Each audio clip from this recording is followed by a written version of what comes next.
Meeting will come to order. Mrs. Hamilton, would you please bless us with an invocation? Yes, sir. If you'll join me. Father, we just thank you for your overwhelming love, and we just thank you for your presence. We ask that you are here in this meeting, that you're with each one of these members of the governing body.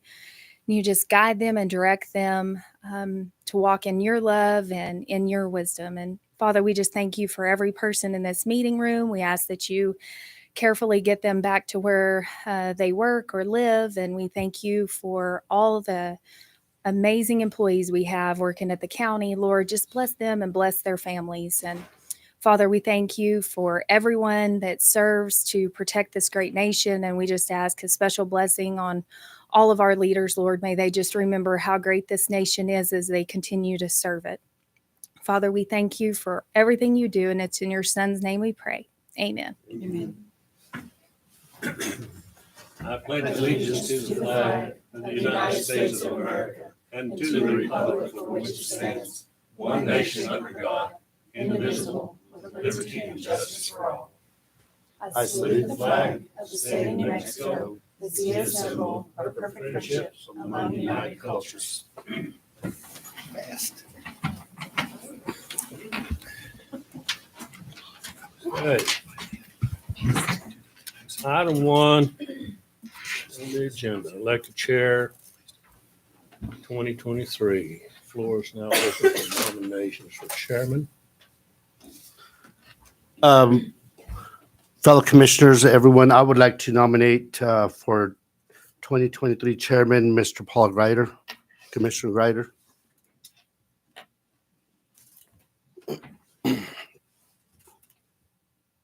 Are there any further nominations? Okay.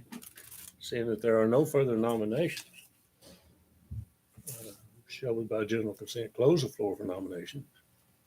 No objection, the floor is closed. We by general consent elect Mr. Greider by acclamation. With no objection, Mr. Greider is now the chairman. What are you smiling about?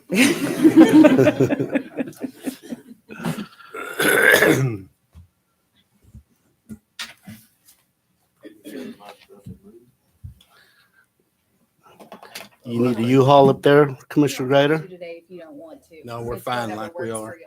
I'm ready to move. Come on over, Paul. Water's warm. We'll go on to item number 2, elect vice chair for 2023. And I'd like to nominate Mr. Rod Savage back as vice chair. Mr. Chairman, I would like to nominate Commissioner Dixon as vice chair. Okay. Is there any more nominations? We shall proceed to vote on Mr. Savage first. He is first nominated. And we'll do a roll call vote. I guess. Mr. Lopez, No. Mr. Savage, Yes. Mr. Roy Lee, Yes. Ms. Dixon, Yes. and myself, yes. Be a 4-0 vote. 4-1. I do count as something, Commissioner Greider. 4-1 vote, I'm sorry. Is there any need for any further? So, Mr. Savage, you will be our vice chair for 2023. Thank you, sir. Moving on to item number 3, approval of the agenda. So moved, Mr. Chairman. Second. Moved and second to approve the agenda. All in favor, say aye. Motion carries. Approval of minutes Mr. Chairman, of December the 20th, regular meeting. I move to approve the minutes as submitted. And I'll second that. Can you put Louise's Uh, microphone all towards in him favor, and say yours aye. as well? Aye. All opposed? Motion carries. Minutes are approved. Item number 5, approval of accounts payable and payroll from December the 1st through December the 31st. And payroll from December 1st to 31st, and checks. Okay, do I hear a motion to approve? I move to approve. Second. Motion made and second to approve the accounts payable. All in favor, say aye. Aye. All opposed? They are approved. Informational items. Update from Roosevelt County Community Development Corporation. Miss Jody, Good morning. good morning. You hear me okay? Okay, so good morning, commissioners, and thank you for providing me the opportunity to give an update on the RCCDC. So the RCCDC, if you are new, is the Roosevelt County Community Development Corporation. In May of 2022, I was hired as the executive director for the organization. The RCCDC is a nonprofit organization that was established to coordinate economic development for Roosevelt County. Some key components of our mission include business recruitment, business retention, and expansion. Our organization is housed in the Enterprise Center, and we manage the building. All tenants are current, all bills and taxes are maintained and current. The RCCDC operates on a very conservative budget of just about $100,000 annually. The staff consists of one executive director, myself, and reports to the RCCDC board. Mrs. Hamilton does sit on the board as an ex officio, and Mrs. Dixon is our Roosevelt County appointment on the board. We have monthly board meetings, and the executive director holds a seat on the PMAC, which is the Portales Military Affairs Committee, and the Chamber of Commerce. Upon starting, I did attend a 5-day economic development course at Western New Mexico University in Silver City. The course was very beneficial and highly recommended. In September, I did attend the Governor's Conference in Albuquerque, and in October, I went to Nashville, Tennessee to a retail live event for recruitment of new business. November kicked off our fundraising campaign. We do have 3 primary funders, which is the City of Portales, Roosevelt County, and ENMU. We also have private investors, and we are sitting at about 70% of our goal for the year. Our organization was contacted back in the fall regarding a housing plan. I've been attending monthly meetings up in Clovis regarding some of the housing needs for Cannon Air Force Base. We have had some meetings with contractors for what can be provided for Portales, Roosevelt County. So this also includes new housing developments, single-family homes, as well as potential apartments and duplexes. Although it did start with Cannon, this is a community-wide effort for housing.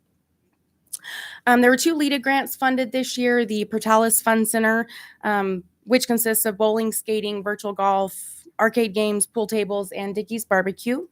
311 was the other LEDA grant, and that is a combination indoor-outdoor entertainment venue, and they've hosted various events from barbecue cook-off, a New Year's Day brunch, Christmas pictures, and the Chambers free movie event. So there are other potential LEDA grants that have been applications that have been sent out, so we are hoping to have some in motion this year. As mentioned in our mission, business retention is an important pillar of our community. I have met with several businesses since I started, and we're setting a goal of visiting a certain number of businesses per month, addressing their needs, how our corporation can help their businesses, whether it is retention or if they're wanting to expand, open a second location, anything like that.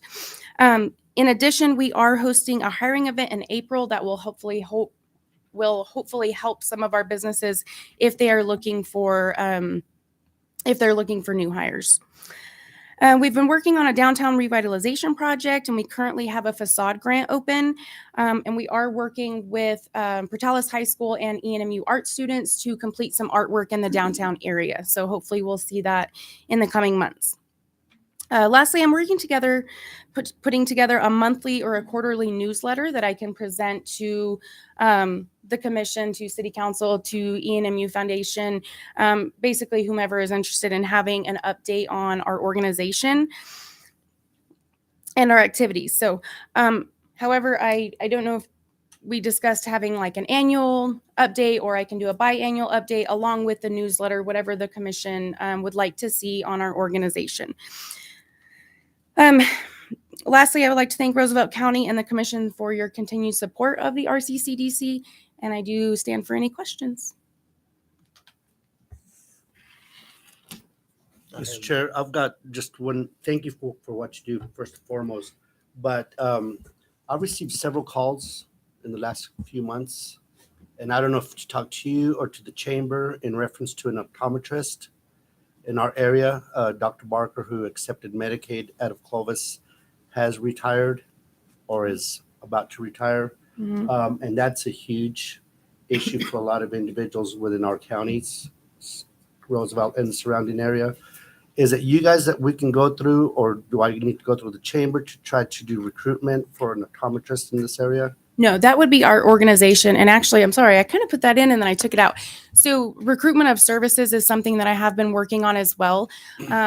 Orthodontist, optometrist, certain services that we don't have here. And I have reached out to a few different places. I have actually reached out to one, and I did not hear back, but that is something that we can look into for sure. So. Do you know what the hurdle is behind optometrists not wanting to come to our area? Do you know, is it the lack of quality of life or lack of pay, or is it, are they not a dime a dozen anymore? Okay, so the one that I spoke to, he's just finishing up school, and he is in Tennessee. And so he went to school here at ENMU, and then now he's going to school over there. So I did talk to him, saying that was an interest. And I can't tell you for sure because I have not spoke to any other optometrists to see maybe why or why not that they would not come here. I do know I did reach out to an orthodontist, and they just said there wasn't enough activity here that could justify bringing their business here. So, but that's not true of every place. We just have to find the right one. Is the media on right now? Because I would like the record to reflect that it is a much needed service in Roosevelt County, and there's a lot of individuals from children to adults that are being underserved. And I would like that for the media to note that if possible. Yes, sir. They typically are watching and streaming, but I'll make sure and follow up that they are aware of that. Thank you, Amber. Thank you, Jody. Is there anybody else that needs to? Have no questions. Good. No questions. You okay, Tina? Okay, thank you, Jody. Thank you.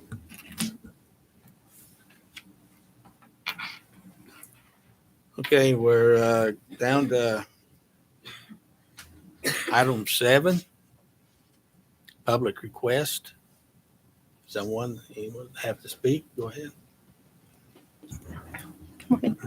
Good morning. Melody Ortega.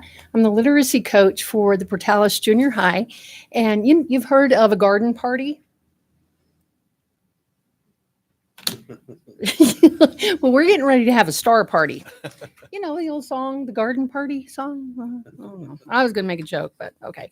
Anyhow, we're going to have a star party. And what I am here today is to invite you all to be a part of the educational process at our star party. It's going to be held on Wednesday, February 22nd, and it's pre-K through second grade from 6 p.m. to whenever. And then we've got third grade to sixth grade at 7 p.m. and the event ends at 8. We kind of split them.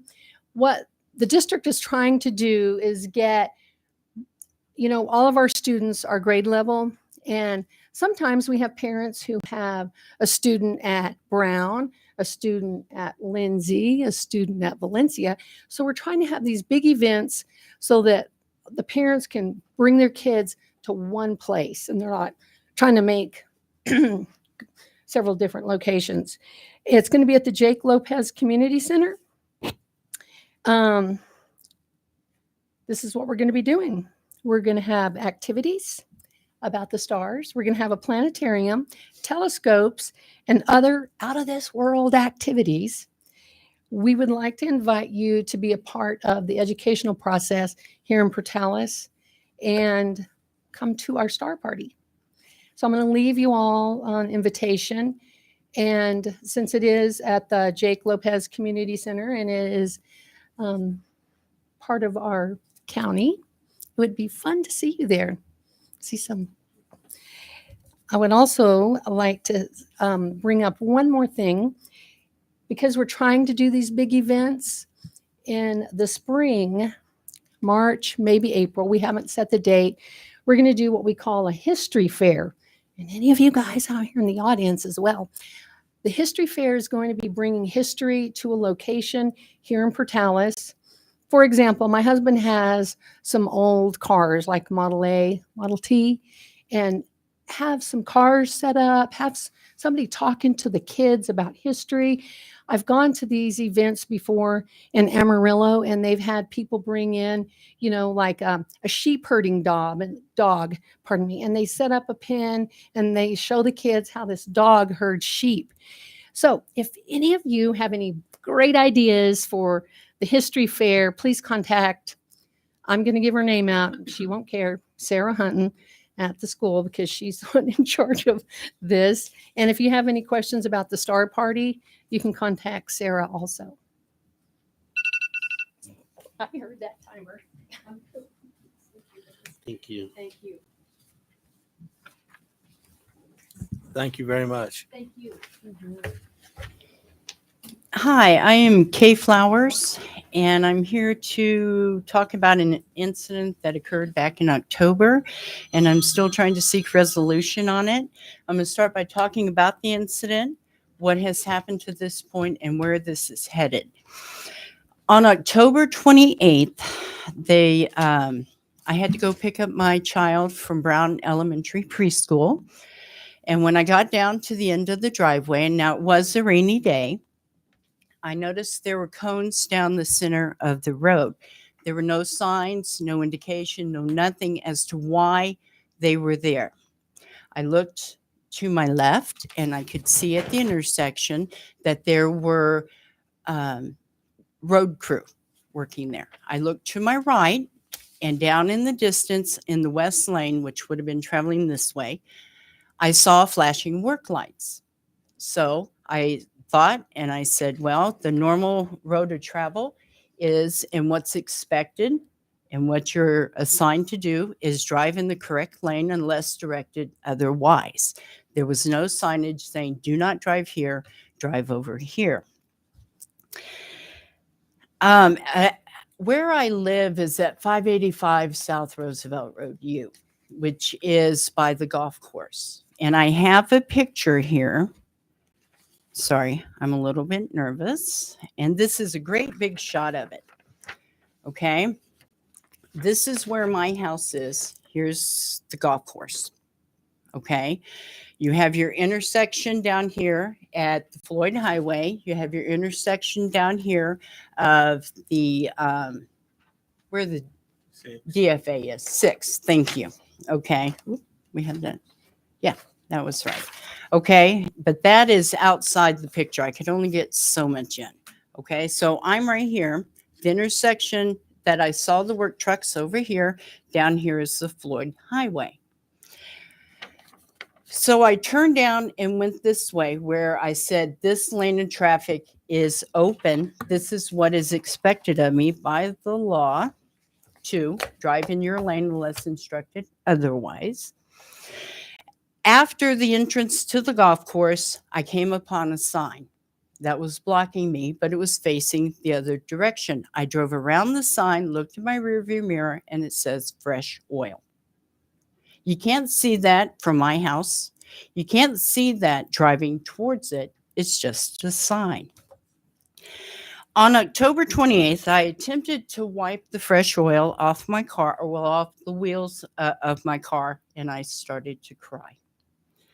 Over the weekend, I attempted to try again and noticed that more damage was occurring, so I stopped. Have already reached 3? Okay. What I would like to do, can I leave you with this information that each one of you can read?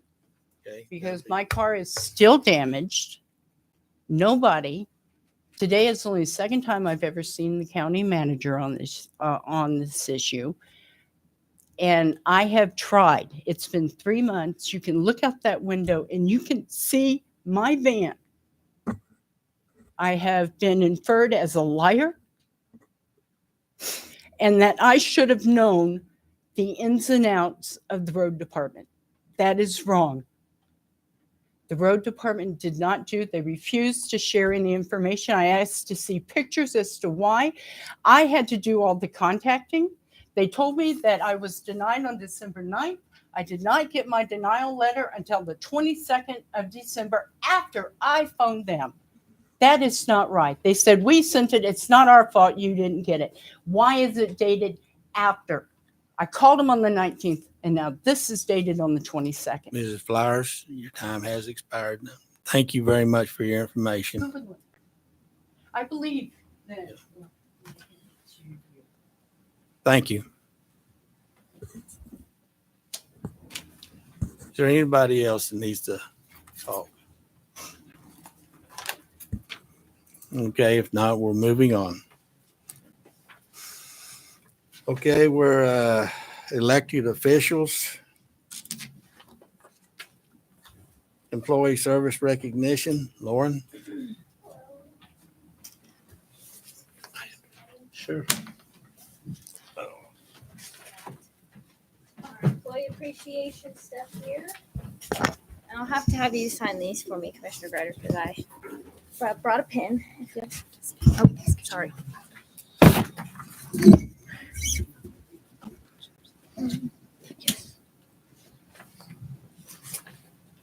Okay, if you'll sign these for me. Yes, ma'am. Nice pen. All right.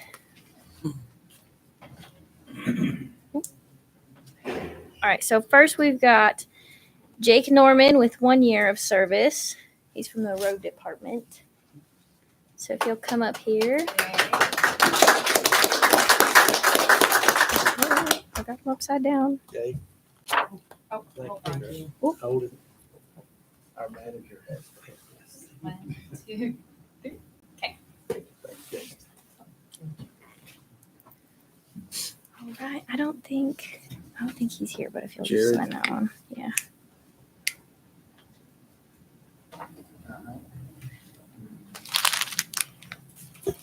Okay. Right. Is- And then, no, hold on to that one and that one too. Just gotta get them all We'll go ahead and signed. sign it. Get it out of the way.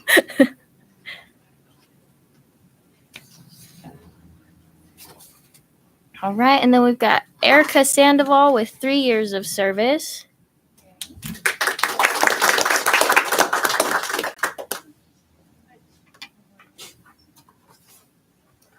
You think you have to turn around? Yeah, I didn't see that now.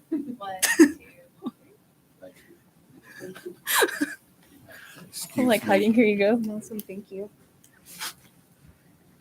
And then that one we've got Danyan Rich with also 3 years of service.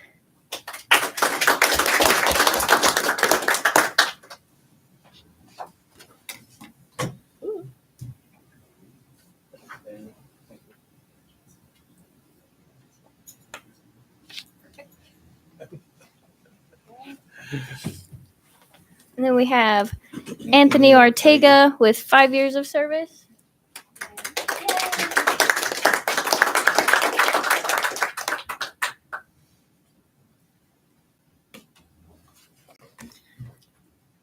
Thank you, Anthony.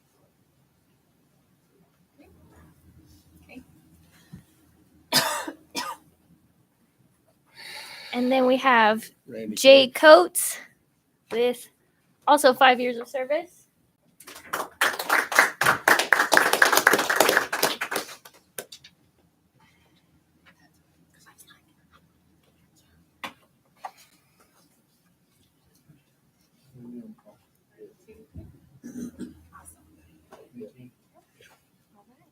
And if you can sign those ones, and I'll take Anna them with me. Rodriguez.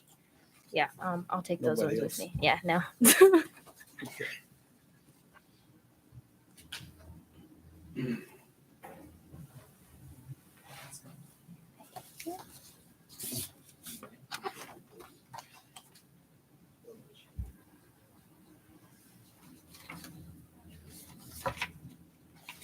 Thank you very much Absolutely. for being.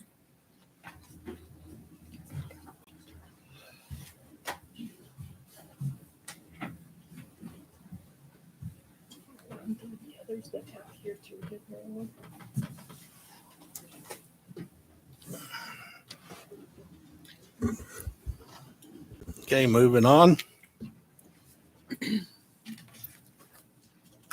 Clerk's office. Good morning, Commissioners, Chairman. I have a short little report about how busy we're going to be for the next couple of weeks. We have, Silka and I are going to go to the legislative conference this next week, the 17th, 18th, and 19th. Silka is going to be graduating from County College. She's finished her clerk certificate and her CPO, so she's going with me for that. I'm going to go to the legislative dinner in Santa Fe on the 30th. Then I'm going to do some chamber duties in Santa Fe on the 31st as well. Then Silka's going to Germany for her mom's birthday. She's hadn't been home since pre-COVID, so she's excited about that. And her mom's turning 80, so that's big news too. Then Kendall and I are going to go to probate training in Albuquerque, February 8th, 9th, and 10th. We are planning on doing a recount of the November election, but because we're doing all these other things on the schedule in the next few months while the legislature's in session, and the 45 days hasn't actually passed yet. It doesn't pass until the 13th. So we're looking at doing that recount on the 16th of February. Is that what I told you? 16th or 14th? It's not the 14th because that's Valentine's Day. Yeah, February 16th. And then we'll report back at the meeting on the 21st on that. We have one new IPRA in the office, and then we have the two other IPRAs that we're waiting on the 45 days to pass. So I'll deal with those three IPRAs this week.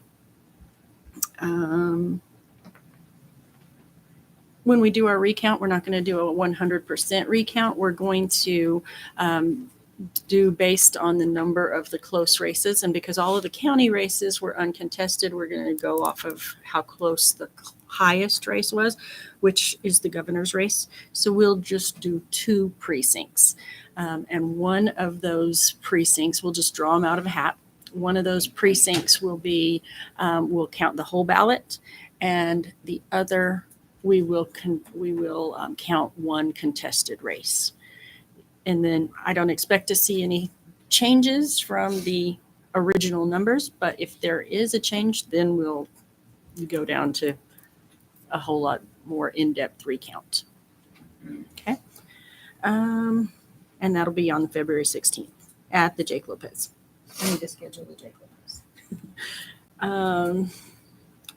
We are also doing in the spring a poll worker recruitment and training, where we'll ask everybody, we'll do the radio and the newspaper and that kind of thing, and say, if you're interested, these are the things you have to be a registered voter to participate, and do a big recruitment fair.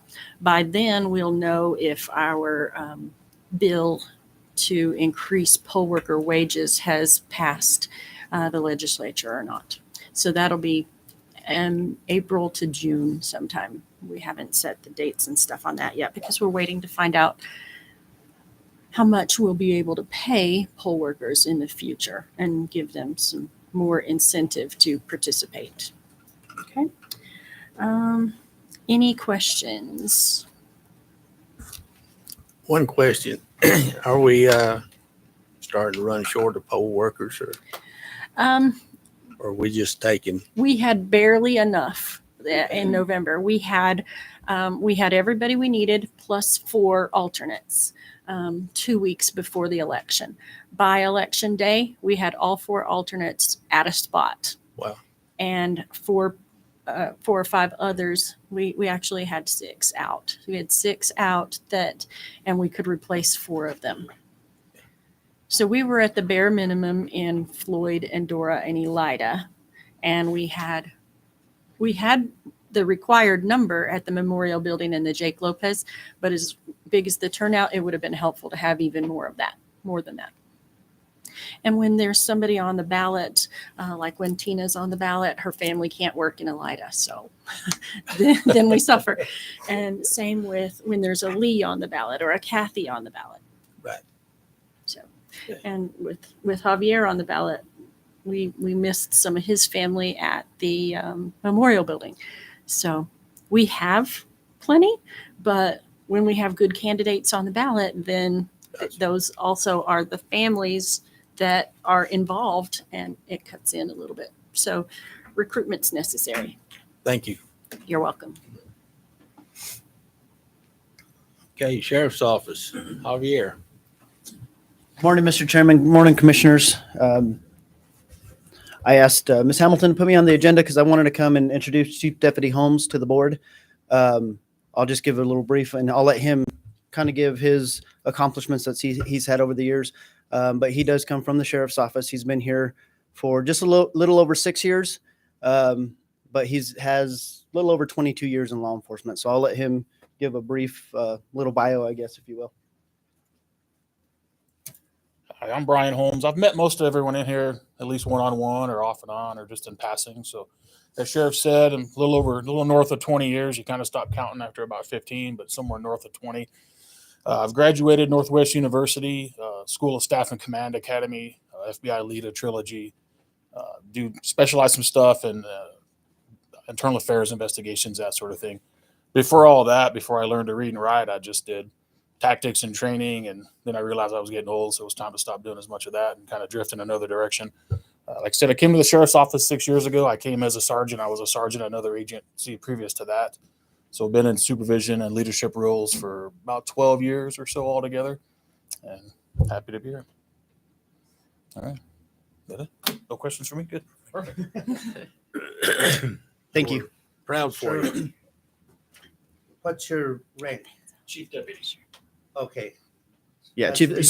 for you presenting to us? Yeah, He's correct. gonna be- Correct. He'd be.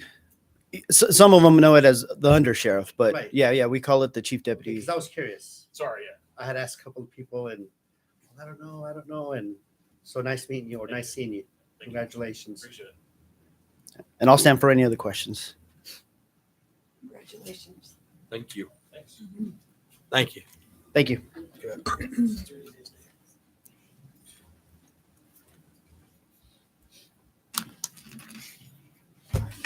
Good morning, Chairman, Commissioners.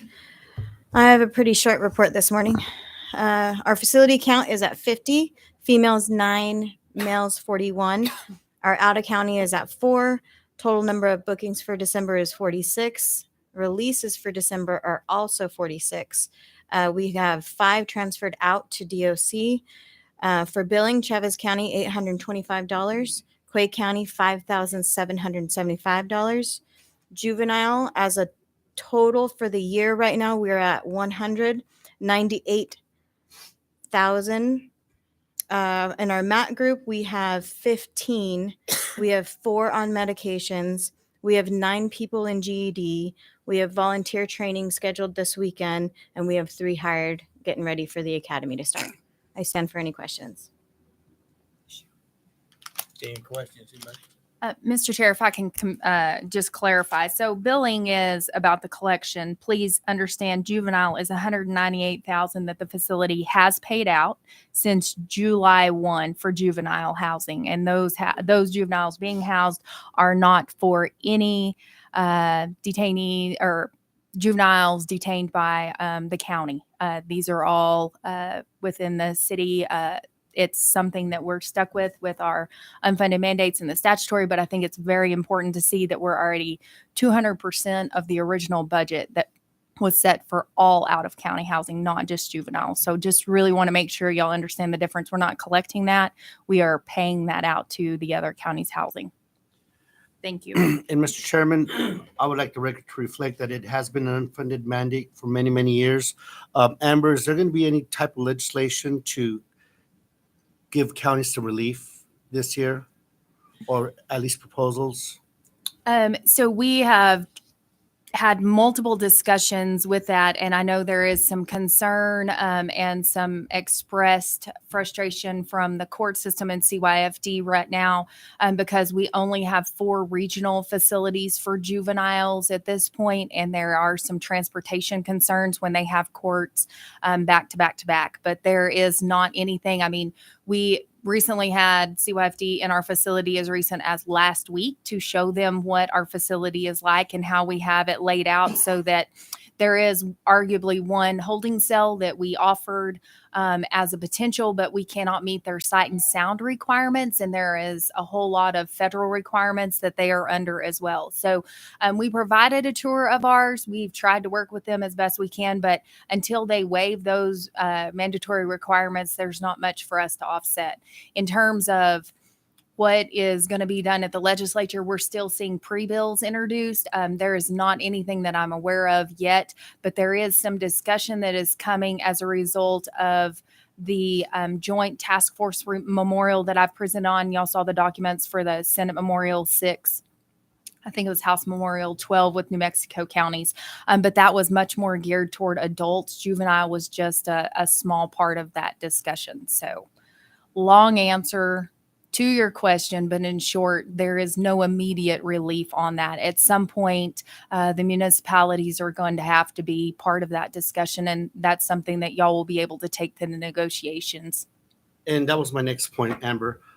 So it could be 100% of juvenile city detainees, but the brunt of the county is 100% responsible for the costs of them being detained, right?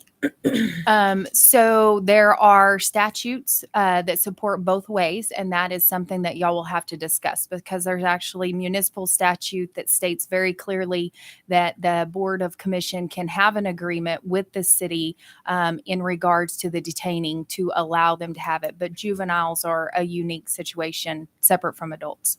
But we have been paying 100% of the bill. Thank you.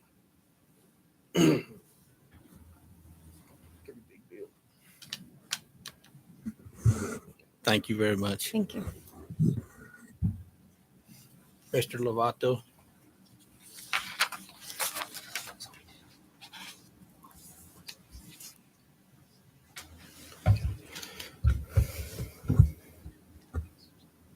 Morning, Chairman.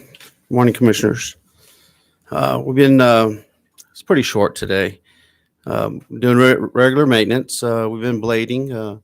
Each route has 2 blades on each route, so we're out getting after it, covering a lot of ground.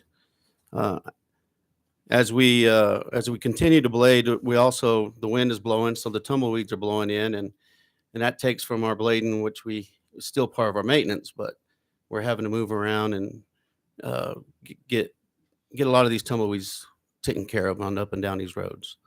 I know that there's a couple of roads that are still full, but they're not in immediate, nobody lives down these roads, so I'm not really moving real fast to those ones. Only ones I'm worried about is houses and bus routes. Talking about tumbleweeds, we're fixing to receive our skid steer, I think today or possibly tomorrow morning, which will have the attachment for that shredder, where I would love to run them up and down these roads that are still full.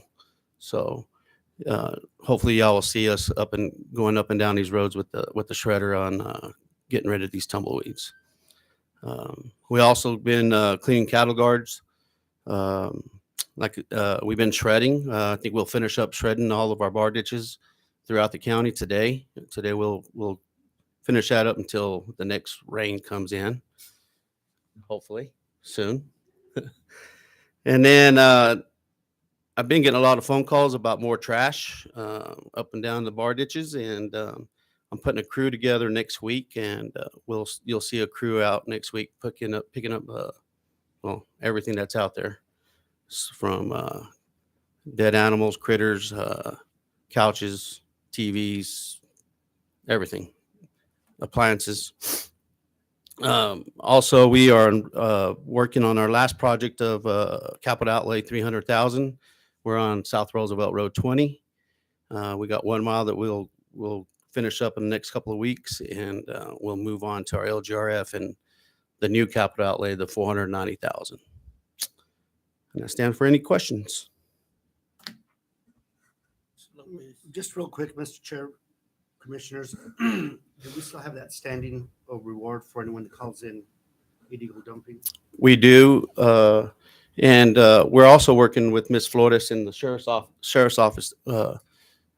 Sheriff Sanchez has sent me a template of what we're going to put out throughout the county, some signs. I think we're going to get about 35 signs, and it'll have dumping. There's an ordinance also, Sheriff? State statute. So we're going to have those out in, hopefully by summertime, we'll have them ordered and put in. So. Okay. Is there any way we can request a PSA in reference to illegal dumping? They are working on it. So we've had, as you know, we've had some. And then part of this New Mexico Clean and Beautiful grant, Commissioner Lopez, there will be another one. So we will have another PSA part out there at it. I think what will help is we saw a recent announcement that the city has gone back to more of the full hours at their convenience center. I know that they were having some struggles with staffing, but the recent announcement we saw on Facebook after the first of the year was that they were going to be open back in the week. So what we've seen is a lot of illegal dumping of city trash and trash sacks. Obviously, the furniture, the tires, everything else has been out in the county with the convenience center closed. But now with the convenience center reopened Monday through Friday, I think the latest announcement we saw was, 8 to 4. Right. And then they will have their Saturday and Sunday afternoon hours as well. So now with that having more of a functional 7-day a week, except for holidays, we are hoping to see some decrease, but we are definitely encouraging the ordinance or the resolution by the commission is still in place. I think that is something that they are supposed to be talking about at Crime Stoppers as well, to see if maybe they can match it as well, just to try to encourage some reporting of this illegal dumping. Okay.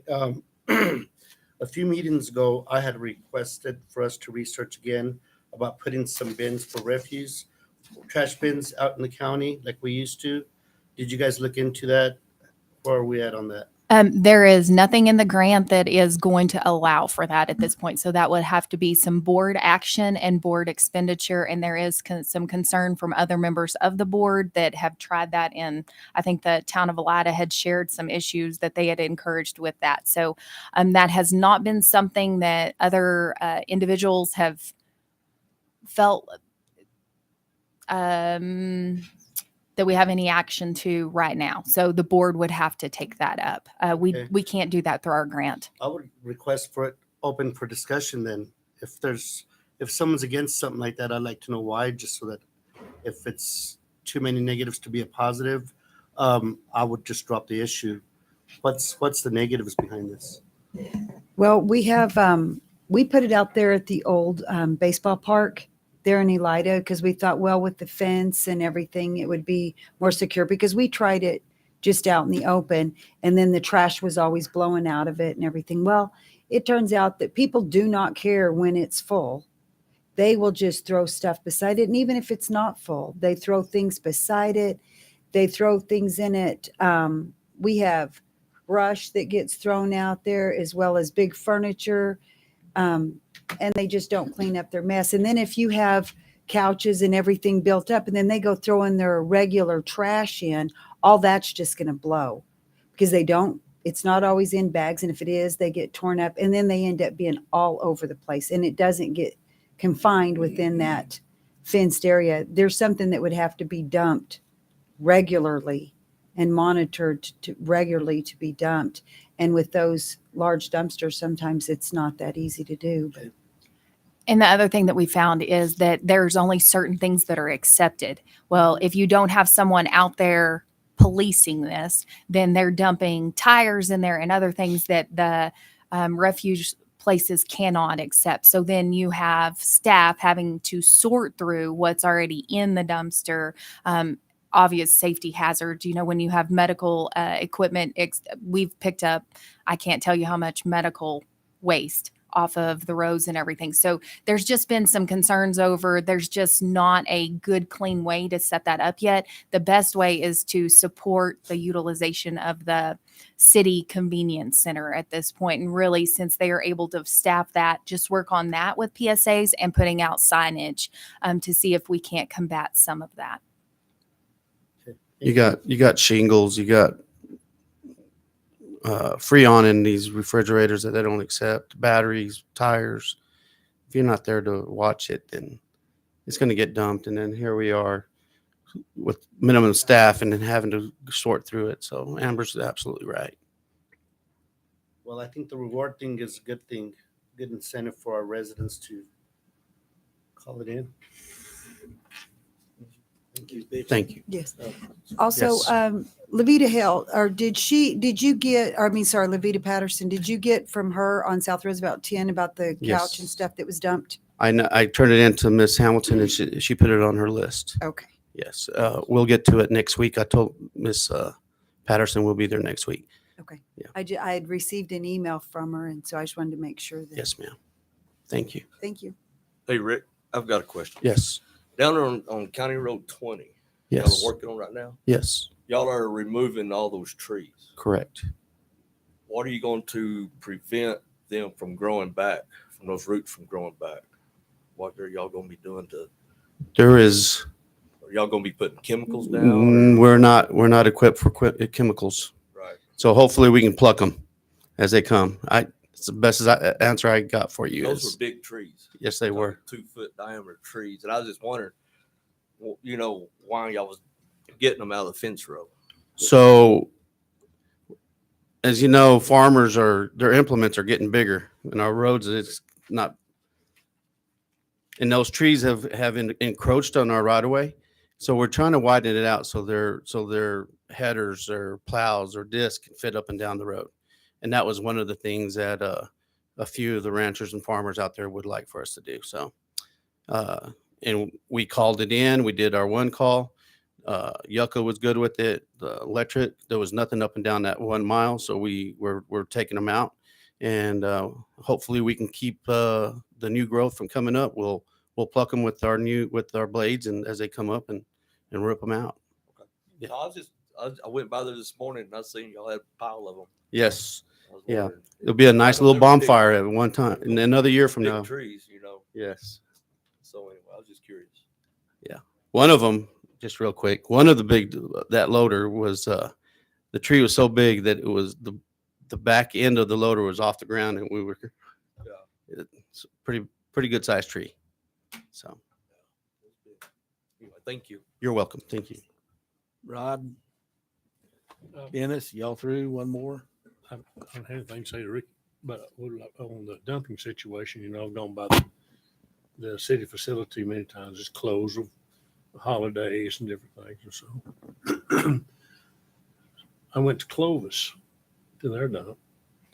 And if it's household trash, I just pull up to the window and I tell them what it is. Say, well, go dump it. There was no charge.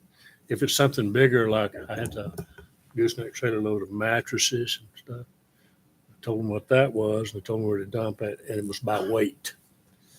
So I was able to dump a gooseneck trailer of old mattresses and junk by weight. Was a very reasonable cost. So I think there are other options if they can't find this one open or something can't take I've even taken tires up there. We'll take those.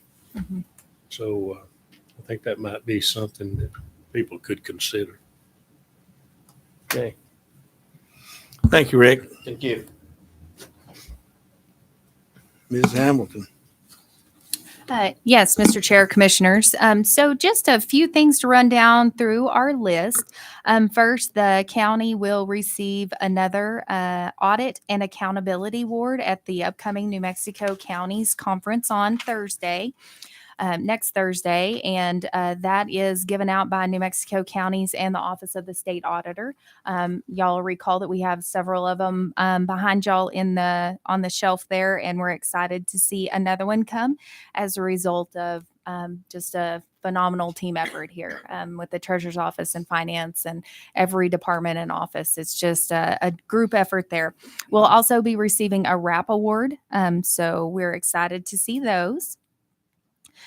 We will need a special meeting on Friday for the minutes to be approved because later on, as you've seen and you know standard, we have to have new signers on the bank and everything with our chairman and election. And so if I can get 3 of y'all that would be available Friday, I just need to be able to send out notice. So it would likely be late morning Friday or early afternoon. 3 of y'all? I'm gone out of town. Okay. I may be here. I'm not sure if I'm going to be here Friday. I'm supposed to go back to Lubbock. Whatever I need to do. Great answer. You'll be here too? And you'll be around. Perfect. I just need 3 so that we can approve. That is a problem though, Mr. Chairman, because we're going to need you to sign. Why do we have to do it Friday? Can Monday do it? Following? The banks are closed for a holiday. Do we have? And we have checks to issue and it's payroll. Mm-hmm. We don't have electronic But signature. with Commissioner Savage still being as vice chair, you are authorized as a signer. So if you're okay to come in and sign everything, then we can look at doing it next week. So I will follow up with y'all after I confer with the treasurer's office and the bank. What day next week? Since he's still on there, we should be able to, okay, I can we'll do it find a workaround. Friday, but I can't do it Monday. Yeah, Monday won't work because the banks are all closed. It's a holiday. Okay. Thank you. And then we'll be gone for conference. So it may just wait until February. Can we do that Saturday or try to squeeze everything No, because in? we have to go to the bank and get it Got it. signed. Sorry. I know. So it'll have to be during the week. Okay. Maybe we're okay with Well- having the vice chair that's already on there. We just need you to be able to sign, and you'll have to manually sign the checks. We'll come bring them to you if we need to. Okay. Thank you. Okay. Sorry. That was supposed to be quick. So the next one, as y'all know, after the last meeting, y'all had asked for us to send the draft of the South Roosevelt Road 6 proposal to the city. That was provided December. We are waiting on a written response as we did receive some verbal communications and an email response. They advised that they will have it on their meeting agenda for tonight. And so we will wait to hear what their ability to move forward is. And then once we know what the city is able to commit to the project, then we'll be able to follow up with the other industry out there. And that's something that we've been working closely with Ms. Diaz on. We are excited to receive the notification that the county has received federal appropriation of $375,000 through Senator Heinrich's office in regards to one of the requests that we submitted. This one will be for the Arch Volunteer Fire Department. It's likely going to be at least 6 months before we see any funding, but we put in several. The fire department request was the only one that worked its way through. Everything else with the fairgrounds and the courthouse and such and the roads was kicked out before, but Ms. Flores worked on those applications. So we're excited to see that one moving through the federal process. And of course, the Arch Volunteer Fire Department is cautiously optimistic about what that's going to mean for them. It could really mean that they're going to have the equipment, the ability to procure the equipment that they need to be able to establish an eventual second substation, which is where they need to be moving towards. So we're really excited to see that. The next thing that I wanted to share, not as exciting, but it was the latest labor force participation rates that came out by state. In New Mexico, we are ranked 48th, sadly. So we have seen about 0.5% of a decline in the U.S. labor participation rate across the board on average. In New Mexico, what we're actually seeing is 56.3%. That puts us above West Virginia at 55.1 and Mississippi at 55.2.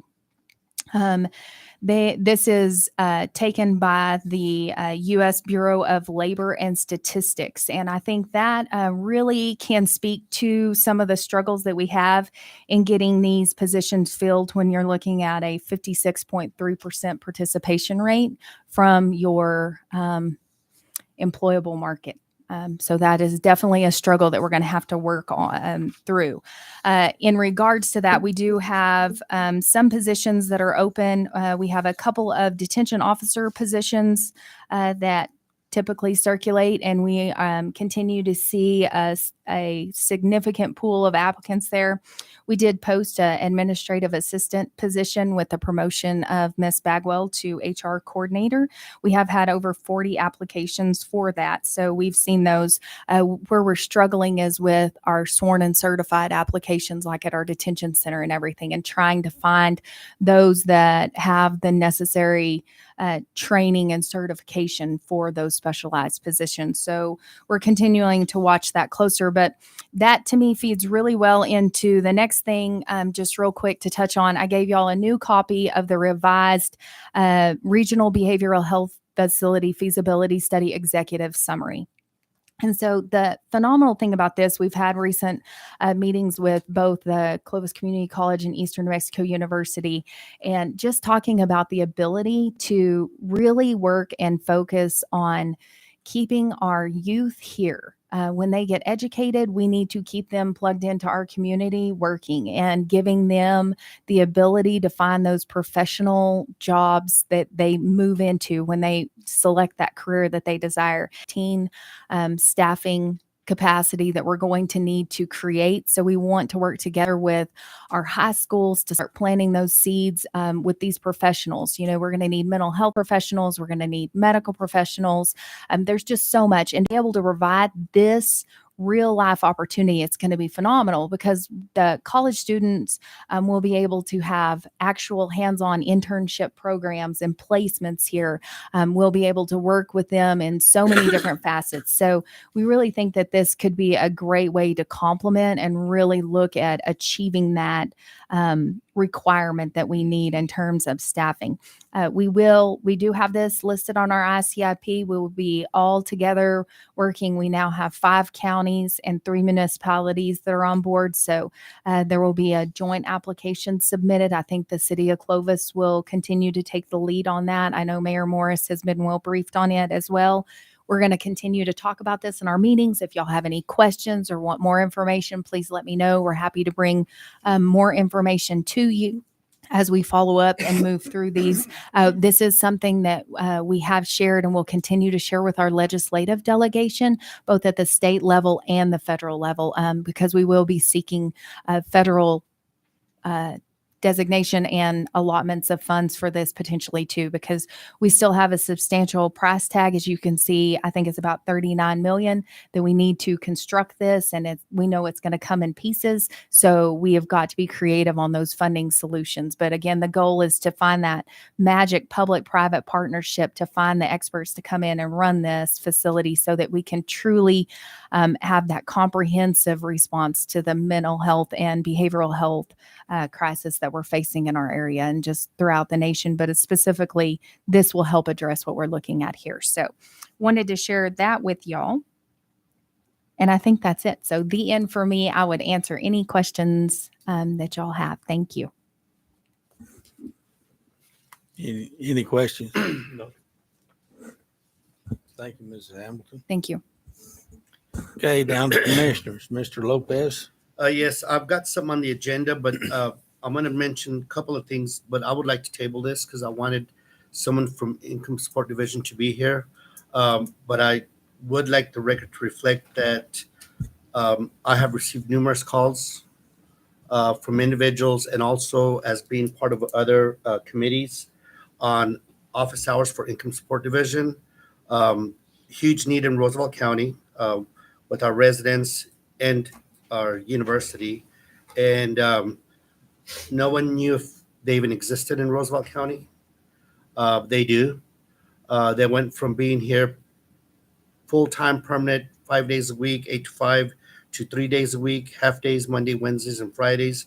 But I would like to table this so that I could bring in the individual that comes on those 3 days, half days, to come and present the type of services that they can and do provide for Roosevelt County. So, Mr. Chairman, I would like to just table it for more than likely our next meeting. Okay, that's good.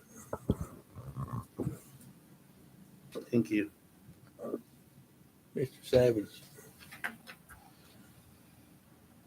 I'm good. Okay. Okay, moving on. Item 9.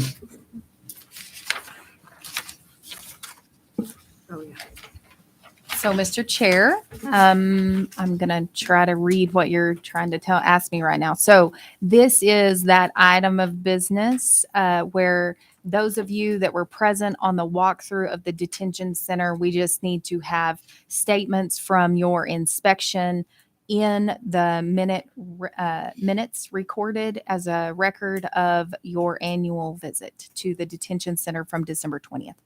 Okay. Don't look at me. Dennis, was you there? No. Mr. Savage, you was there. Yes, sir. I could make some comments. It pleases the board.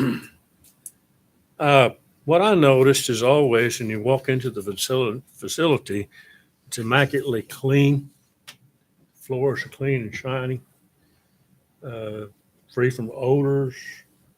It's just, when you walk in there, it's just clean and well maintained.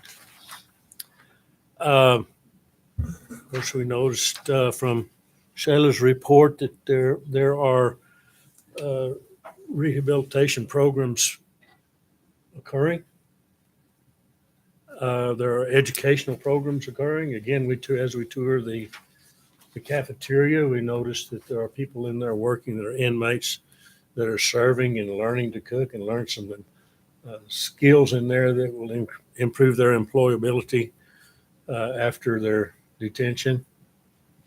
Of course, we noticed that Mrs. Reed the DWI coordinator has a new and improved office there, which I think she needs and appreciates.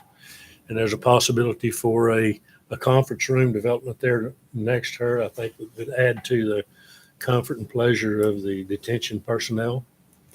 The new cameras are a big improvement, improving security and safety of the prisoners as well as the personnel. I noticed a lot of artwork on the walls that reflected a positive attitude among many of the detainees. I thought that was positive. It was an opportunity for them to create some art and show their appreciation for the way they were being treated. Right. Those are some things I noticed. Mm-hmm. Mr. Creswell? I think Rod covered everything that I kind of know. I know I was, for the first time in there, I was real impressed with the cleanliness, like Rod said, and the smell. And anyway, the positive attitudes amongst the detainees when we walked in there with them. Most thing I was impressed of was the new cameras and the safety. I don't know what you call her, that woman that sat in there letting us in and out of every door. I was really impressed that she had a lot going on right there, watching them cameras and open the doors up not just for us, but for everybody in that facility. There's a lot of doors. She was punching a lot of buttons there, and I was really impressed with that. Dina? They covered it as well. It's the cleanliness is awesome. There's no foul odors, everybody seems to be upbeat. There doesn't seem to be any depression or people being, mistreated or anything like that. I'm sure they're not happy, but they don't seem to be mistreated or unhappy. Like he said, with their artwork, they display beautiful pictures of things, and the staff all seem to be very organized, worked well together. I thought it was great overall. Everything these other commissioners said is true. I agree with everything they did. But you notice that they specified, first thing they all say is the cleanliness. And it is something that you notice first thing off the bat. So I was really impressed. Mr. Chairman, one thing I didn't mention, but I thought was real interesting, was those areas allocated for some recreation. Yeah. How they had put screens over the top to keep people from lobbing illegal contraband over into that facility.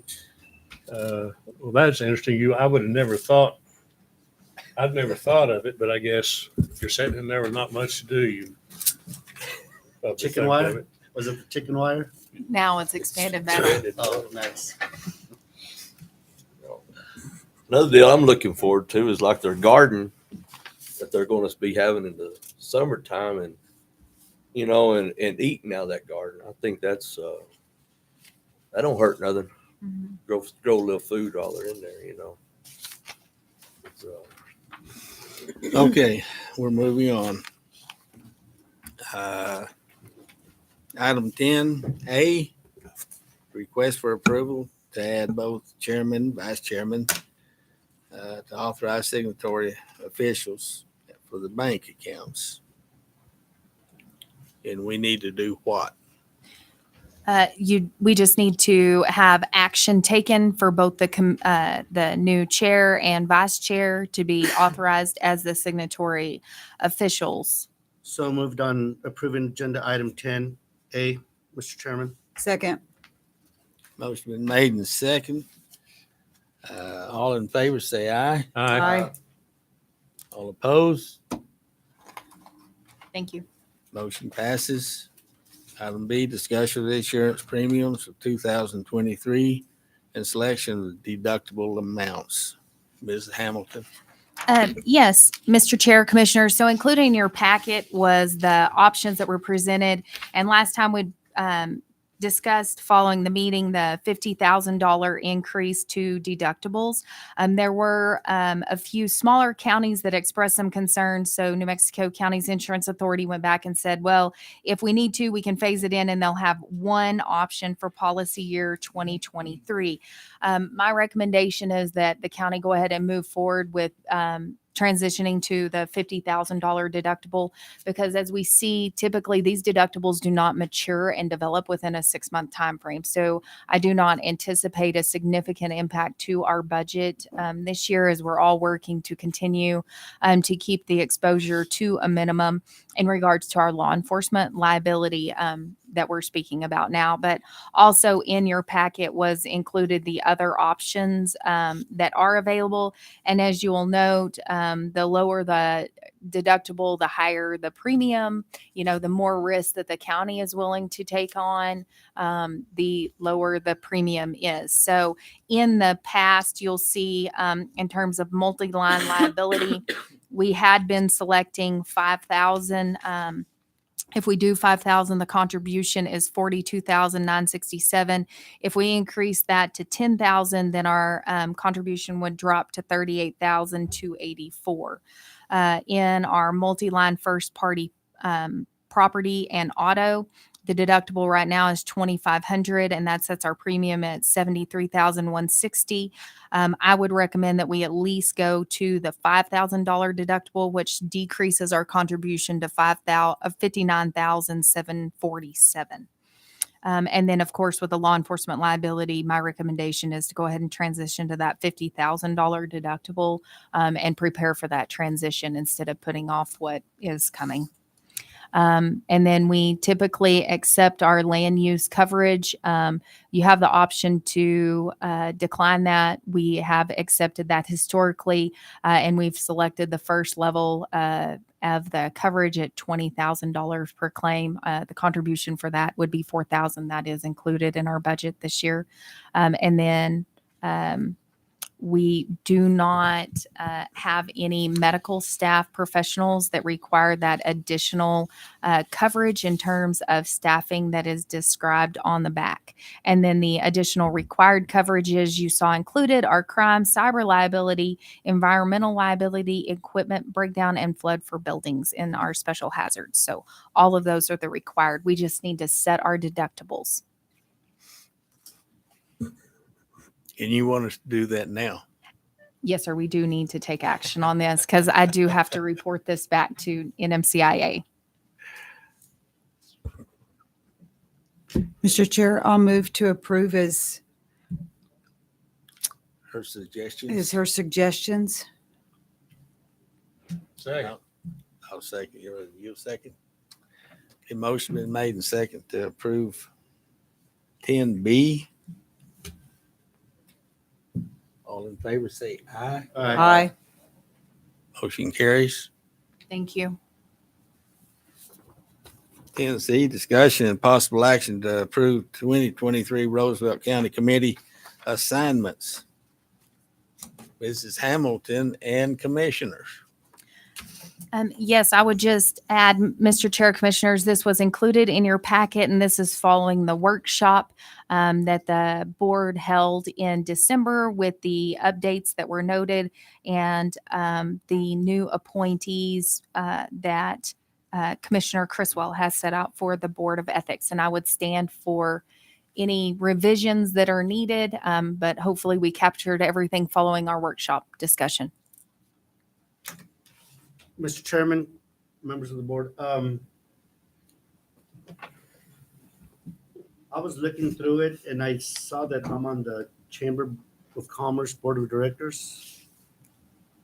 You had said you'd like to serve as Yeah. the alternate only. Right, so that's what I was going to clarify. So I'm the alternate or am I actually on the board?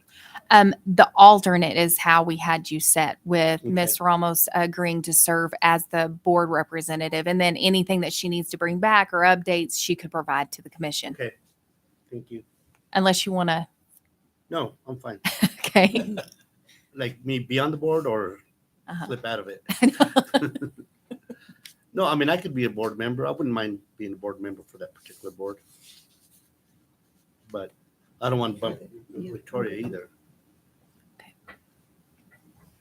I think I'm still on the same stuff, right? Am I still on the same stuff? Mhm. I looked at it once, Yeah, but you I are. can't pull it back up. Everything stayed the same as far Same. as what you were on, Commissioner Dixon.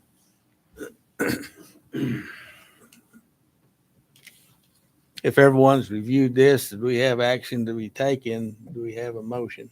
So moved, Mr. Chairman, on 10C. Do we have a second? I'll Second. Second's been given. All in favor, say aye. Aye. Motion passes. Thank you. 10D, review and discussion of New Mexico Department of Transportation resolution establishing road priorities for state highways in Roosevelt County. Mrs. Hamilton.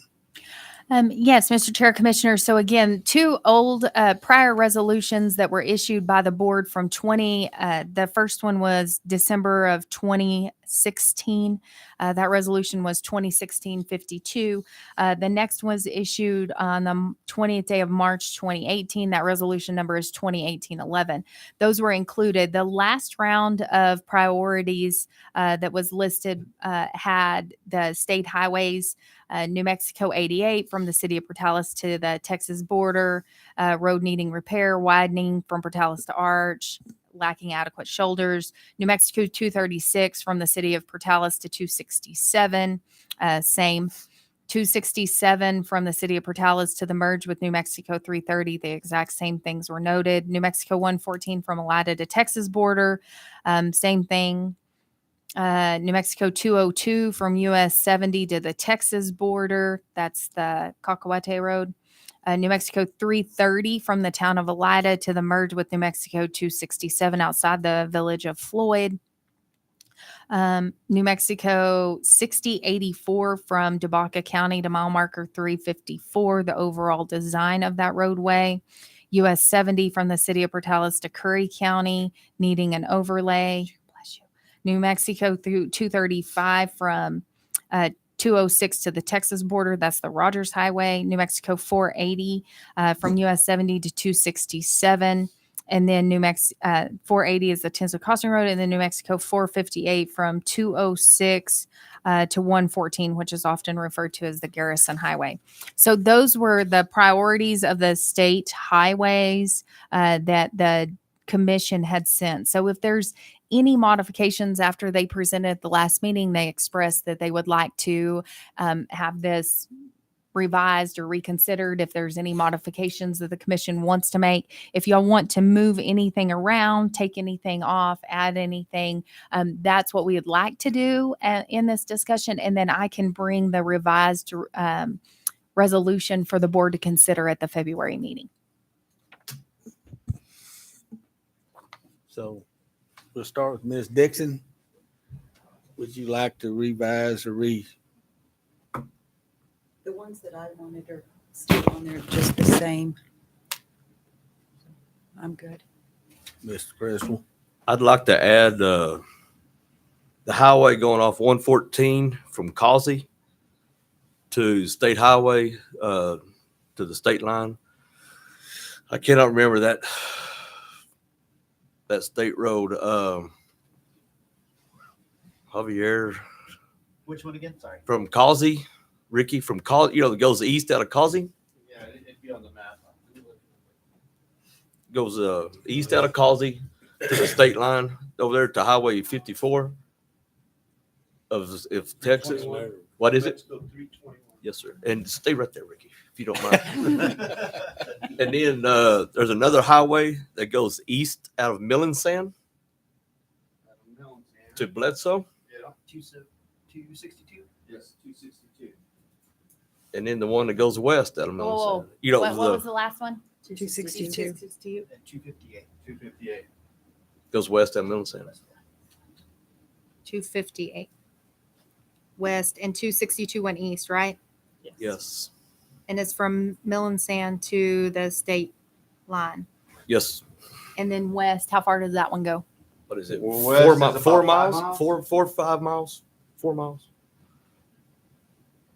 Miss Hamilton, Highway 70 has been done since that's been, That's right. yes. The they city have- of Portales to Curry County. And I think 6084 too. I think that's Yes. been, It's in the works. well, they did open up the turning lanes and stuff like that, but it is in the works for a whole new revamping also. The design portion that was on our list has been done. Ricky, some of these highways have been resurfaced. Re-chip sealed. I guess re-chip sealed since this deal. Correct. All of 267, 236, the Floyd to Bethel, 330. 330, 480. The problem is that they did not widen the Widen. roads. They didn't put shoulders in there, and the chip seal. We still have significant issues on 330. We have significant issues on 114. So all the things that were noted in these are still concerns. On New Mexico 202 from 70 to the state line, there is absolutely no shoulder, and everything. And there's quite a significant amount of raveling on those shoulders that we're really seeing. And that one was also chip sealed. They're all awful. But Chairman and commissioners, I've been getting a lot of phone calls on New Mexico 206 from the city limits all to about Road 12.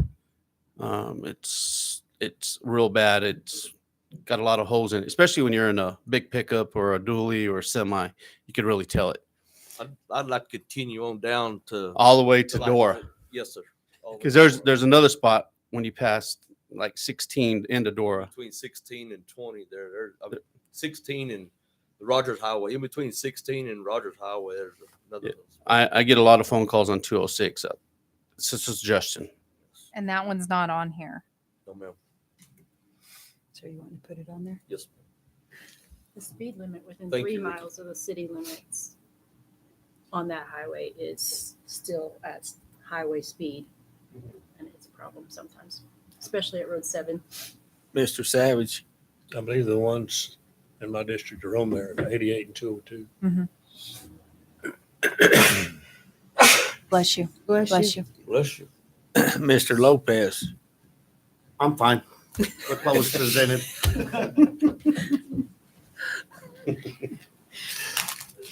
Thank you. I I can think get we're those. good. Thank you. Crunch.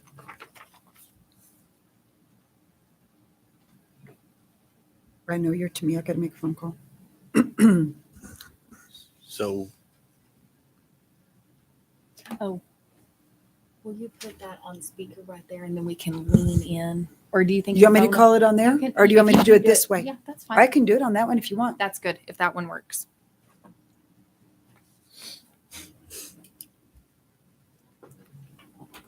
this is what's next. Yes. Okay, item E is discussion and consideration of request to participate in 10 Sorry, Wolf put you on speakerphone, what do you- okay? amicus Okay. hang on. litigation and with Coalition of New Mexico, Arizona counties. And Yes. Ms. Dix is now trying to get the person on the line. Thank you. I have Mr. Hutchinson from the coalition on the line about the amicus litigation. Howard, can you hear us? Yes, ma'am, I can. Good morning, commissioners. Commissioner Dixon, do you want me to go ahead and just present? Yes, please. Okay. The amicus brief is concerning a litigation that has been brought by environmental organizations challenging the Mexican wolf 10J rule that was adopted last year.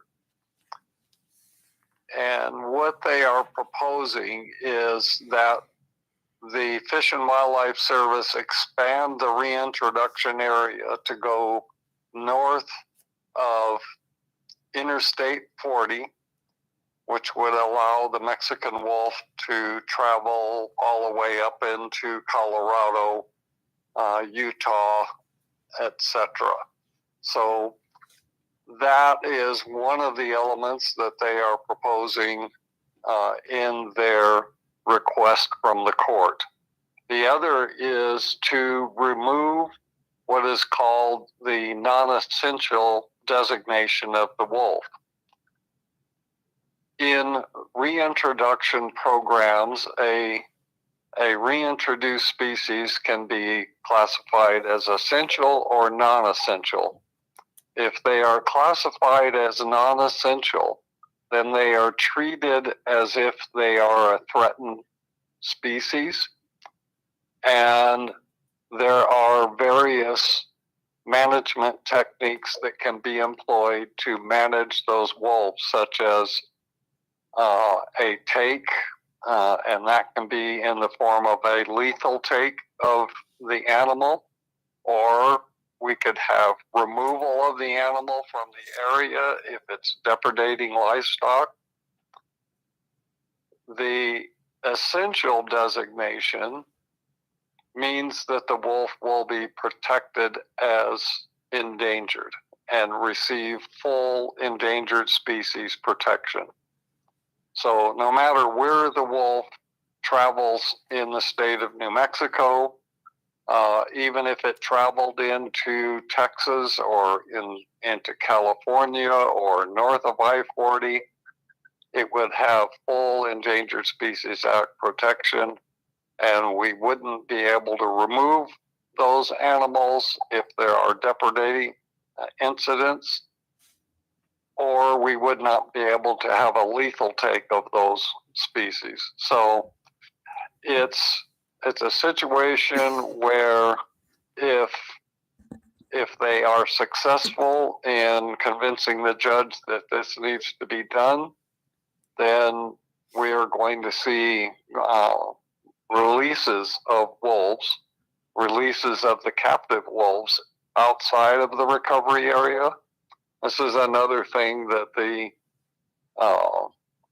environmental groups are petitioning the court for, is to be able to allow the release of these wolves anywhere within the state of New Mexico. So we are already seeing wolves that are traveling. I've received a request from Torrance County this morning asking if there are any resolutions on wolves. Apparently there are wolves have been sighted in Torrance County now. We've also received word that there are wolves in the Kleins Corners area north of Interstate 40. So they are getting out there already, and we are hoping that with a number of counties working together, that we can have a reduced cost on each county. We have an estimate from our attorney at this point that we would be looking at around $7,000. If that were divided equally amongst the county members of the coalition, it would mean about $550. A number of counties have already made a commitment. We have individuals and other organizations who are also contributing. So that will reduce our cost eventually. The way that our bylaws and intergovernmental agreement is structured, if a piece of litigation is proposed and a county agrees to join in with the litigation, then the county is agreeing that they will share equally in the final cost of the litigation. So, and in this instance, if the litigation expense exceeded $7,000, whatever the amount was that is needed to equally distribute that amount amongst the counties would be again billed to the counties.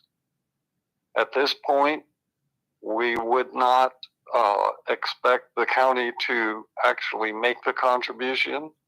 As soon as we begin litigation activity, in other words, as soon as the attorney starts drafting the amicus brief, then we will receive billings from the attorney, and we will send out an invoice from the central office here to the counties that have agreed to participate. So with that, if there's any questions, I'd be glad to answer.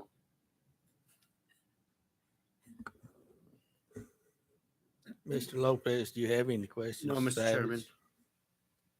Mr. Savage? Okay, I'm not able to hear that. There hasn't been any questions yet. Okay. No questions. Or Lee? No questions yet. I'm good. Okay, there's no questions. Very good. Okay, so hang on just a second, Howard, in case we have something later.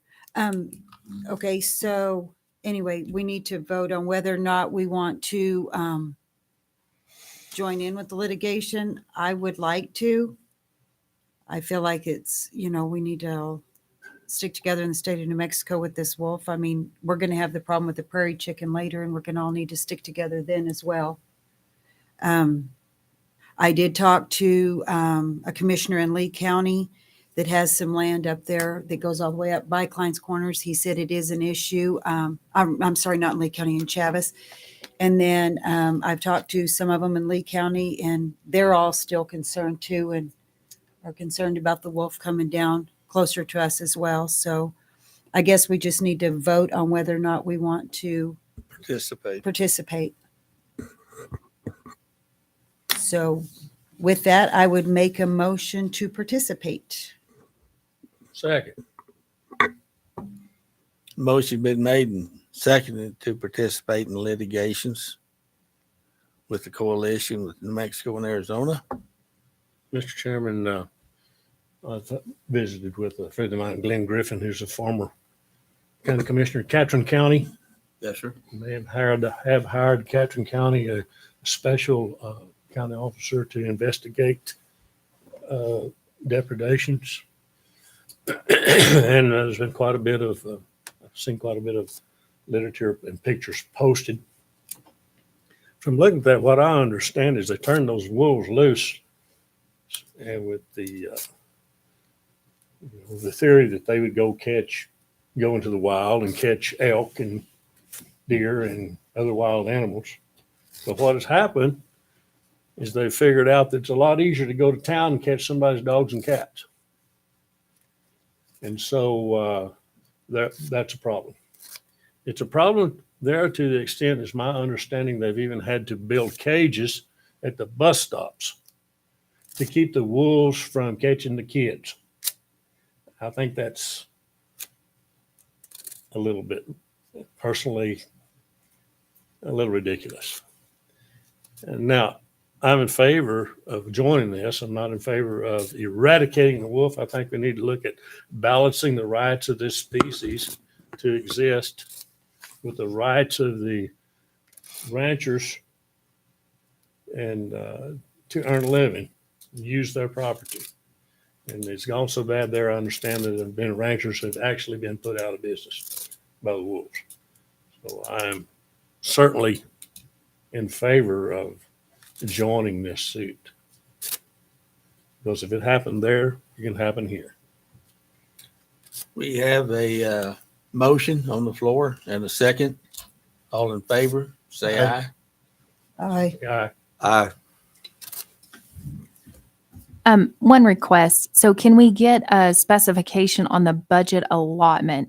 It seems very open-ended right now. And as he presented, he said $550.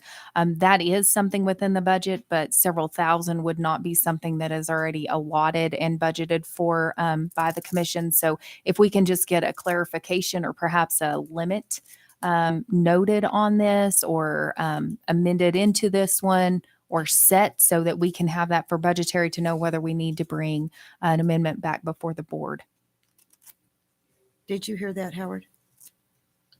Was that your county manager? Or Yes, it is. I didn't really understand or hear clearly what she was saying. She's worried about the open-endedness of the amount of money.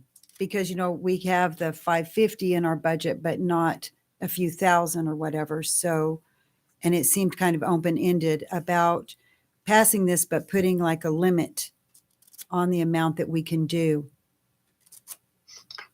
Basically, we have put the limit on the attorney.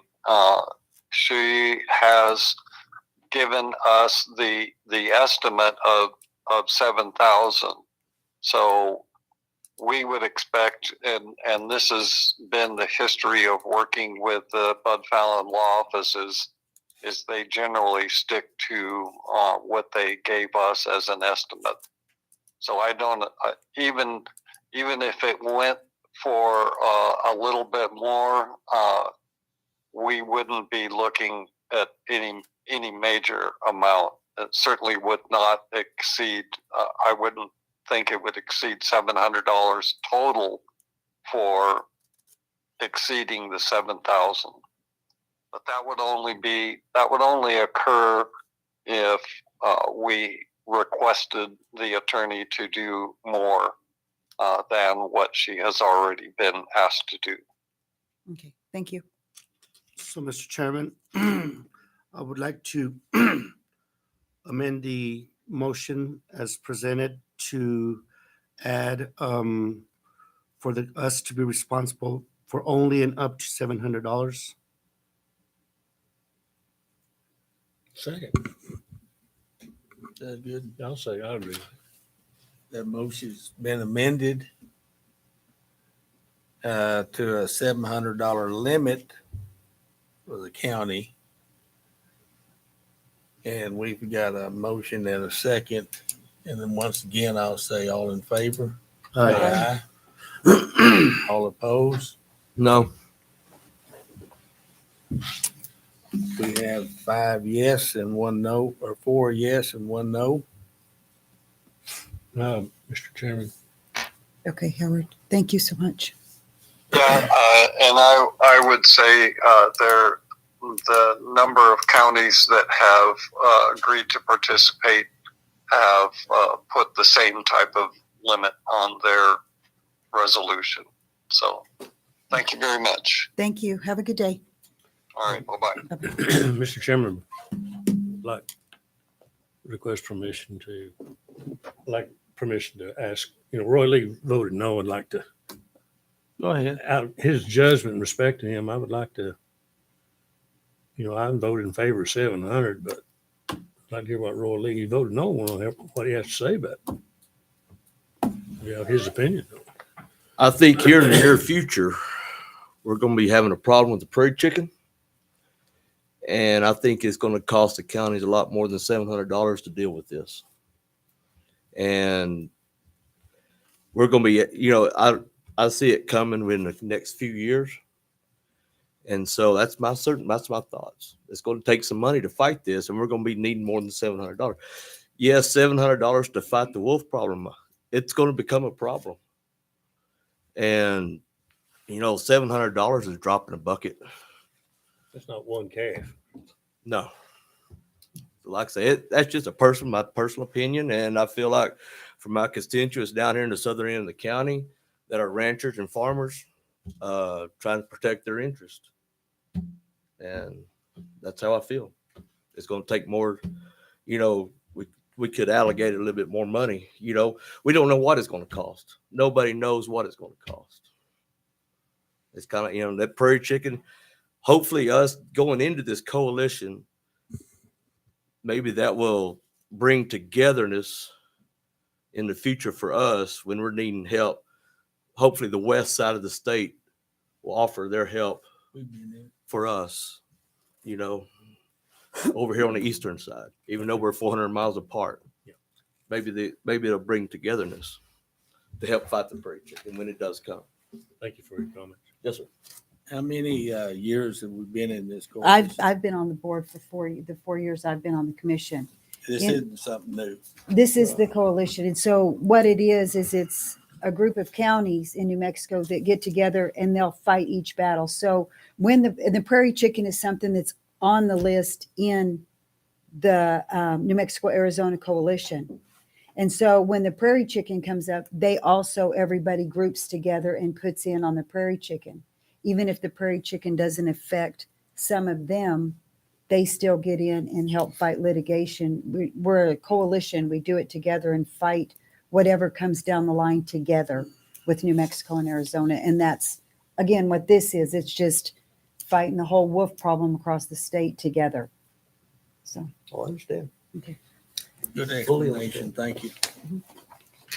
Moving on to resolution, ordinance, and proclamations. 11A, consideration of resolution 2023-01, compliance with New Mexico Open Meetings Act. Mrs. Hamilton. Yes, Mr. Chair, Commissioners, the proposed revised Open Meetings Act for 2023 was included in your packet. The county attorneys, in this case, Mr. Van Vleck, had proposed some modifications, and those were highlighted and included. And it was just trying to clean up the format and take out language he felt was unnecessary because the statute clearly states what's able to go into executive session and such. So it was just standard stuff and standard improvements, but I would stand for any questions and just ask for y'all's consideration. I'll move to approve agenda item 11A, 23-01. Second. Motion been made and second. This will be a roll call vote. Mr. Lopez? Yes. Yes. Yes. yes. 5 yes votes. Item B, consideration resolution 2023-02, public participation at Roosevelt County Commission meetings. Mrs. Hamilton. Yes, Mr. Chair, Commissioner. So this is another standard resolution that y'all have adopted in prior meetings. There was no substantial changes to those. It's just updating them with the dates, the years, and the signatures. So moved, Mr. Chairman, to approve 11B. Second. Second motion been made and seconded. Mr. Lopez. Yes. Yes. Yes. Yes. Yes. 5 yes votes. Motion passes. Item C, consideration resolution 2023-03, delegation of authority to county manager for distribution of vendor checks. Ms. Hamilton. Yes, Mr. Chair, Commissioners. So again, this is a standard one, just allowing us to get the disbursement out for our debt services, any kind of utilities, lease, debt service payments, and such that was specified in the resolution that was included in your packet. This was something that the Department of Finance Administration helped us establish many years ago. I would stand for any questions and just ask for your consideration. I'll move we approve. Second. Motion's been made and seconded. Mr. Lopez. Yes. Yes. Yes. Yes. Yes, 5 yes votes.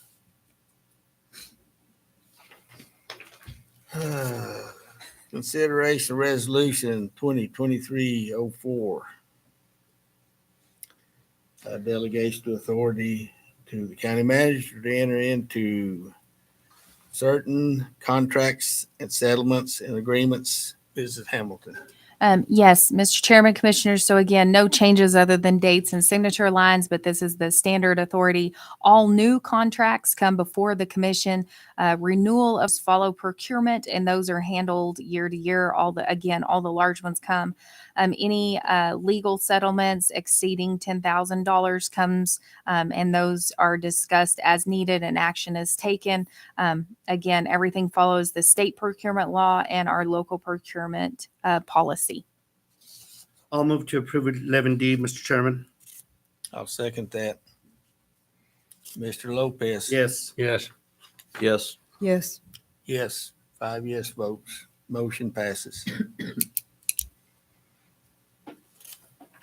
Consideration resolution 2023-05, Roosevelt County Hospital District Local Hospital Gross Receipts Tax intercept. Mrs. Hamilton.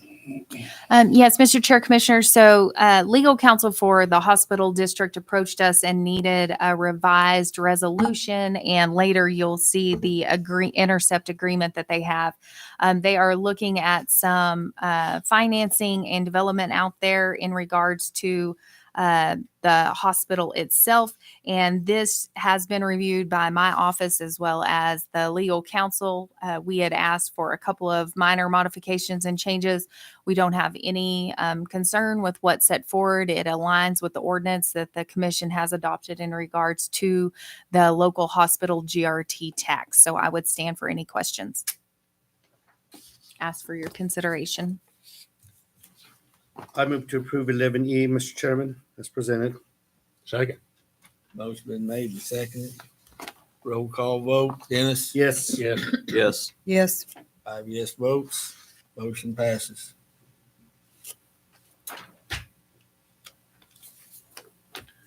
Public comment regarding ordinance 2023-02.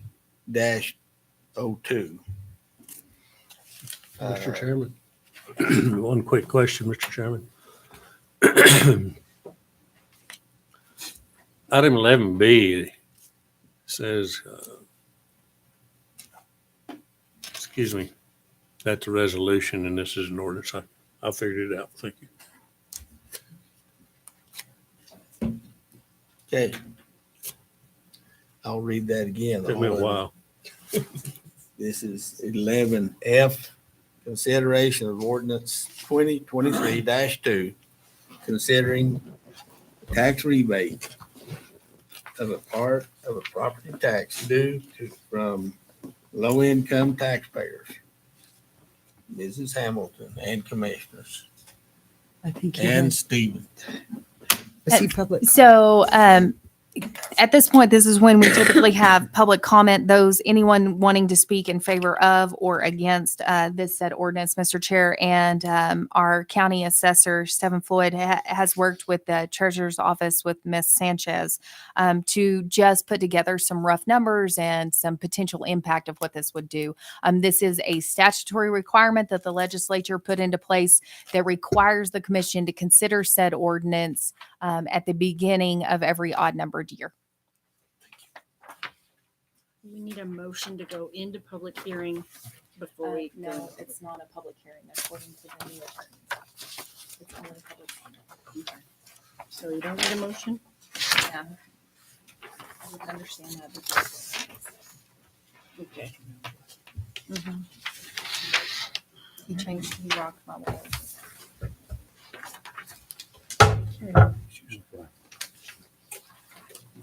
I did a handout there. This, commissioners, thank you for letting me be here. This is a complicated deal to come up with something really accurate. So Layla and I got together and we kind of got this formula. And we got it off the Census Bureau, which was on page 2. And basically, if you read through there, the burden for the county, and this is an extreme, this is the extreme, this is the worst case scenario. The burden for the county would be $371,700 to pay in taxes. And the reason the assessor's office is against it is because we would be looking at the tax returns of possibly 1,062 taxpayers coming in our office applying for the tax rebate, and that's why we're against it. And I'll stand for any questions. And Mrs. Hamilton, aren't we required to look at this every? Yes, we have not. The commission thus far has not adopted any such version of this, but statutorily by law, we are required to consider it. So, And it's in the for the past, record, we have rejected this. right? And for the record, we have to do it by statute every other year, right? yes, sir. And if memory serves me right, since I've been on the commission and this was actually came on through legislation, we have not approved it. So I move to not approve agenda item 10F. I'll second that. Roll call vote. Dennis? Yes. Mr. Savage? Just to not approve. Not approved. So Yes. Not approved. Yes. Yes. And yes, the 5 yes votes. So the ordinance is denied. Is that correct? Yes, I wrote motion to reject. Okay, contracts, agreements, and procurements, a request for approval for Roosevelt County General Hospital. Intercept agreement.